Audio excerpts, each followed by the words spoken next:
예, 안녕하십니까. G7 클리닉의 조인배 원장입니다. 오늘은 지방 흡입 후에 실밥 푸르는 방법에 대해서 한번 설명드려 보도록 하겠습니다. 이제 가끔 외국에서 오시고 빨리 귀국을 하시는 분들이나 뭐 지방에서 오셔가지고 다시 수술 후에 내원을 못 하시는 분들, 아니면은 뭐 개인적인 사정 때문에 실밥을 병원에 와서 푸르지 못하고 본인이 이제 혼자 풀러 보겠다고 하는 분들이 있습니다. 어려운 방법은 아니지만 되도록이면은 봉합 상태나 염증 상태나 이런 것까지 확인을 하고 실밥을 푸는 게 좋기 때문에 사실은 병원에서 실밥을 푸는 게 좋습니다. 하지만 오늘 제가 이제 말씀드리는 것은 피치 못할 사정이 있어서 본인이 실밥을 풀러야 하게 될 경우에 대비해서 제가 한번 영상을 올려보는 것입니다. 그래서 이제 실밥을 푸르는 방법과 실밥이 어떤 구조로 되어 있는지, 그리고 푸르는 데 필요한 도구들이 무엇인지, 이런 것을 한번 설명드려 보도록 하겠습니다. 제가 한번 그려봤는데, 이게 이제 피부 살이라고 생각하시면, 그리고 이 가운데 이렇게 일자로 있는 부분이 이제 절개창이라고 보시고, 그 위쪽에 이렇게 실이 피부 위쪽으로는 이렇게 보이고, 피부 밑에 이제 숨겨져 있는 이런 봉합사는 이렇게 점선으로 표시해 봤습니다. 그래서 우리가 그냥 끈을 묶는 거하고 똑같다고 생각하십니다.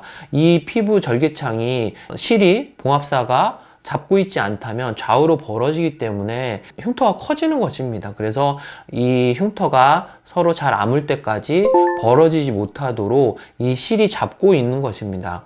근데 한 일주일이나 10일 정도 지나면 봉합이 다 이루어지고 이 스킨이 서로 붙게 되면은 실밥이 있을 필요가 없죠. 그래서 이런 실밥을 제거하게 되면 이제 흉터만 남게 되는 것입니다.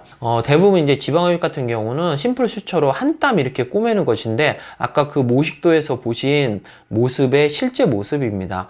이 가로로 있는 이게 이제 봉합된 절개창이고, 그거를 90도로 위쪽에서 아래쪽으로 실이 잡고 있고, 매듭이 그 밑에 쪽에 있는 것입니다. 그래서 이런 이제 다른 모식도를 보면은 이게 절개창이고, 실이 위에 보이고, 그 밑으로 매몰되어 있는 실의 아래쪽 모습이 점선으로 되어 있고, 그 위쪽에 이제 매듭이 이렇게 있습니다. 이런 매듭이 봉합된 부위에 중간에 있을 수도 있고, 오른쪽에 있을 수도 있고, 왼쪽에 있을 수도 있고, 뭐 오른쪽 끝에 있을 수도 있습니다. 그래서 이런 봉합사를 제거하는 방법은 이런 매듭을 있는 부위를 핀셋으로 살짝 꼬집어서 당기면서 매듭의 오른쪽 실을 컷하든지 왼쪽을 컷하든지 하고, 그 매듭을 잡고 위쪽으로 당기면 매듭의 왼쪽이 잘려졌을 경우에는 이 안쪽에 숨어져 있던 봉합사가 오른쪽으로 이렇게 딸려와서 뽑혀 나오는 것이고, 오른쪽을 컷하고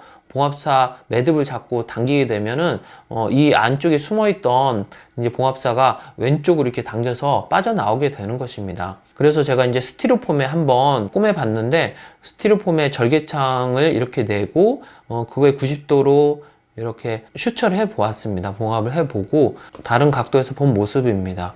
그리고 이런 봉합사를 제거하는데 필요한 도구는 뭐 간단합니다. 세 가지만 있으면 됩니다. 알코올 솜과 끝이 날카로우면서도 좀 작은 미용 가위, 그리고 핀셋이 있으면 됩니다. 핀셋이 없을 경우에는 그냥 쪽집게로 하셔도 됩니다. 이런 핀셋 끝이나 가위의 끝을 알코올 솜으로 깨끗이 소독을 좀 하고 난 뒤에 하시는 게 좋겠죠. 실밥 푸르는 방법을 제가 영상으로 한번 찍어봤는데 한번 같이 보시면 좋을 것 같습니다. 영상을 보시면은 이렇게 포셉으로 매듭의 끝을 잡고 당긴 이후에 이 틈이 생기면 거기다가 미용 가위를 넣고 자른 다음에 당기면서 뽑으면 되겠습니다. 예, 오늘은 지방 흡입 후에 봉합사 제거하는 방법에 대해서 한번 설명드려 보았습니다. 안전하고 똑똑한 지방 흡입 하세요.